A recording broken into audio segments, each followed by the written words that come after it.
And it's the moment we've all been waiting for, and by we've all been waiting for, I mean I've been waiting for. It's a chocolate chip cookie showdown in my kitchen today. Yay! And I am so excited to be comparing what I consider one of the very best chocolate chip cookie recipes of all time to the original chocolate chip cookie recipe. In fact, it's the recipe credited for the invention of chocolate chips back in the 1930s. Today, I'm gonna bake these two cookies head to head and determine which chocolate chip cookie recipe reigns supreme. Crispy on the outside, chewy on the inside, full of chocolate. It's days like today that I absolutely love in the kitchen. We are doing a very scientific test of a very important dish. We're making chocolate chip cookies today. What makes a good chocolate chip cookie is very subjective, of course, but for me, a perfect chocolate chip cookie is a little bit crispy, a lot soft, and absolutely chocolatey. The closest thing I've found to perfection when it comes to chocolate chip cookies is from Sally's Baking Addiction, and it's her chewy chocolate chip cookie, and I'll leave all of the recipes in the description box below, of course. It's one that I go back to time and time again. It's pretty foolproof. But I thought it would be quite interesting to test what I consider to be one of the best with the very oldest. So the original chocolate chip cookie dough and also the invention of chocolate chips are both credited to Ruth Wakefield. She has a cookbook that I pulled this recipe from 1938 called Tried and True Recipes. The legend goes that back in the 1930s, Ruth made these cookies and the folks at Nestle loved them so much that they bought the rights to the recipe from Ruth for $1 and an unlimited supply of chocolate. And legend has it that Ruth never even received the dollar. It's because of those cookies that Nestle then started marketing chocolate chips. And the recipe has not changed too significantly over time, though there are some big differences between Sally's recipe and Ruth's recipe. Sally's in general has less sugar, less butter, less chocolate, less egg, and a little bit more vanilla. Plus she adds some cornstarch, which is an interesting ingredient. The original chocolate chip cookie recipe, Ruth's recipe, has an interesting technique of combining baking soda and water to put in the cookies, and they're cooked at a higher temperature, and they're significantly smaller. Her recipe yields about 100 cookies, but they're really small cookies. So we're gonna put the two recipes head to head today. I'm gonna make them both, let them rest in the fridge for a while, and bake them off to see if the original still stands up. So the first recipe we're making is the Sally's Baking Edition recipe. So Sally's recipe is pretty simple. Wet ingredients, dry ingredients, combine the two, add chocolate chips. Plunking in a bowl for the wet ingredients. Butter and sugar, we're just gonna stir those until combined.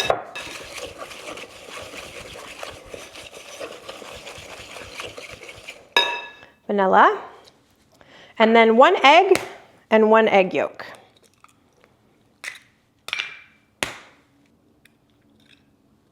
Mix all of this together until it's combined and there's no more lumps. So this is baking soda and cornstarch, which is kind of interesting. And salt. Whisk those together. Okay, now we mix wet and dry. And because that butter was melted, this dough looks a little bit greasy, which is normal. It's a little softer than normal.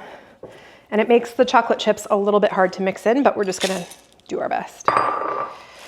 And then this whole thing gets chilled for a couple solid hours. So these are gonna go right into the fridge. Gonna cover this and store it in the fridge, and we'll set up for Ruth's original chocolate chip cookie. On to Ruth's cookies. Okay, the difference, couple differences in these cookies, but one key difference is that Ruth asks us to dissolve a teaspoon of baking soda in a teaspoon of hot water.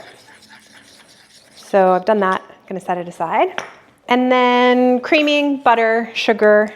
Ruth's recipe uses more butter, 2 full sticks of butter or a full cup, whereas Sally's is only 3/4 of a cup. I'm actually gonna keep these butter wrappers because Ruth's recipe also calls for buttered cookie sheets.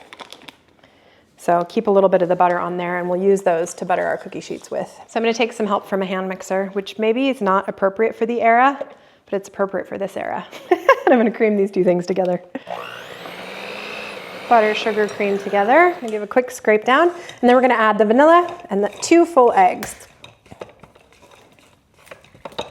Just gonna give these a little bit of a whisk in the bowl. It says the eggs are to be beaten. No eggs for you. You already had your egg today. I already paid the egg tax. Okay, eggs are beaten, vanilla's in. Gonna mix this. In goes our baking soda slurry. Wet ingredients are good. So now this is sifted all-purpose flour, a little bit of salt. Whisk those things together. Gonna put the dry into the wet. Mix in some chocolate chips. We're ready to chill. Dough has been chilled and they look quite different. Sally's is a little bit darker. I think it's because we didn't cream the butter and sugar together. And there's obviously a little bit more of Ruth's. Ruth's had a little bit more of everything, so we're gonna have more of that dough. Sally's has a very specific way of dropping the cookies on the cookie sheet, and we're to use a silicone lined baking mat. And I've been debating as to whether or not I should do that with Ruth's. So I'll probably do half and half of both. Shape Sally's in the taller way that she recommends for a few cookies, and then just regular dropped cookies for the rest. And then Ruth's in the taller way that Sally recommends, and then the way that Ruth recommends, which is just dropping the cookies. So they bake at 2 different temperatures. Sally's is a little bit lower at 325, Ruth's is a little bit hotter at 375. So I can't bake them together. I have to bake them one after the other since the temperatures are different. I'm a little bit worried about these spreading, but I've tried to space them out as well as I can. And again, I've got 4 that are kind of taller and 4 that are a little bit scrunched. So these go in at 375. Into the oven these go. Mayday. We have a bit of a problem. Uh-oh. These are the ugliest cookies I've ever seen. This might be a do-over. Let's do Sally's and see what happens. Give me a couple minutes and I'll be right back at you. And that's what a chocolate chip cookie is supposed to look like. These took about 14 minutes, and I was just looking for them to be lightly golden brown on the edge. So, not to be outdone by a recipe from the 1930s, I'm gonna try Ruth's again, but I made them half the size, and I'm gonna use a Silpat. I feel like these got a little bit hot, and so one way to insulate them a little bit from the heat of the cookie sheet or the baking tray is to use a Silpat, which I don't think existed in the 1930s, but we're gonna do it anyway. And I'm gonna put these back in at 375 and see if I can't get some better looking cookies than these. Get these in, and then we will be ready for the head-to-head showdown. So far, there's really no comparison as to who's winning, but maybe these will change my mind. Okay, now we're talking. These look a little bit better. Oh, that last batch was pretty rough. Just made them way too big. I didn't follow the recipe. So in trying to make parity between the two cookies, I really just did not give the 1938 version their due. So these are gonna cool, and then when they're both cool, we're gonna come back and do a taste test.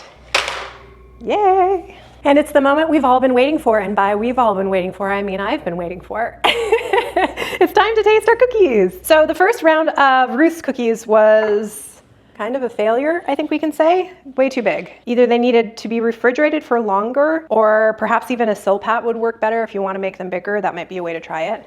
But we should probably taste them before we see if they're worth making again. Sally's, of course, are always beautiful, though I couldn't tell this time much difference between the ones that I stacked tall and the ones that I scrunched flat, but they're beautiful cookies. These guys look a little crispier, but as a reminder, my criteria for cookies: crispy, chewy, chocolatey. So let's try the originals first. Definitely chocolatey. Lots of chocolate chips in that tiny little cookie. Chewy on the inside, crunchy on the outside. Pretty darn good cookie. They're pretty small for my liking, as you can tell by the fact that I made them twice as big to start. Not because I want to eat a ton more cookie, because I absolutely do, but because when they're a little bit bigger, you get more of the crispy, and then the chewy is a little bit chewier, at least so I've found. This one is not winning a beauty competition, but it's good cookie. Okay, Sally's, the old standby. I mean,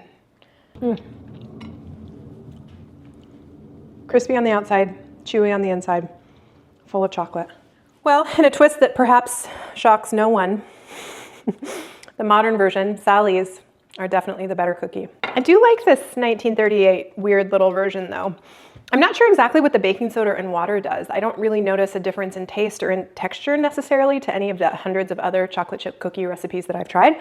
Sally's though, crispy on the outside, chewy on the inside, really just a delightful cookie. And I am now in the unfortunate position of having several dozen chocolate chip cookies. There could be worse things, right? You should try the olden days cookies as well. I think it's worth a walk down memory lane just to see from whence we came.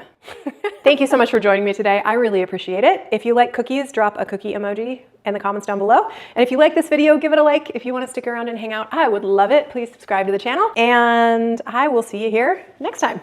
Cheers.